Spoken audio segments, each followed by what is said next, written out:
It was 1973, and the US Secretary of the Treasury decided to hold an informal meeting of finance ministers. Ultimately held at the White House, it would include West Germany, the United Kingdom and France, mainly to discuss shared economic initiatives and the 70s energy crisis. Over the next few years, it would swell to include Japan, Italy and ultimately Canada, as heads of government began attending what was first called the Group of Five, Six and then Seven. By the 1990s, its remit had swelled from the economic to include foreign and security policy, varying year on year depending on the current geopolitical situation. In 1997, Russian officials met on the sidelines of that year's meeting, before Russia officially joined the club the next year at what became the G8. By the late 90s, the global balance was changing. Nations like India, China and Brazil were on the road to becoming major economic powers, and the G7 faced accusations it was protecting the old world order.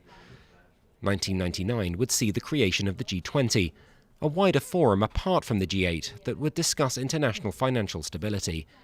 Protesters, though, were a burgeoning force, and at the Genoa G8 in 2001, this will be the biggest rally ever organized in Europe against globalization. We're expecting over 100,000 people. The anti-globalization movement only gained strength in the years after, and protests, often violent, marred the sidelines of increasingly protected and isolated summits. Meetings of the G8 and G20 also increased, particularly during and after the 2008 financial crisis. The Group of Eight saw a crisis of its own in 2014, when it ejected Russia after its annexation of Crimea in Ukraine.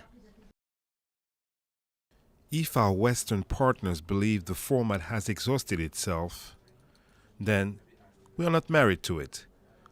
We don't believe it will be a big problem if it does not convene. Ever since, the G7 has seen a turbulent world.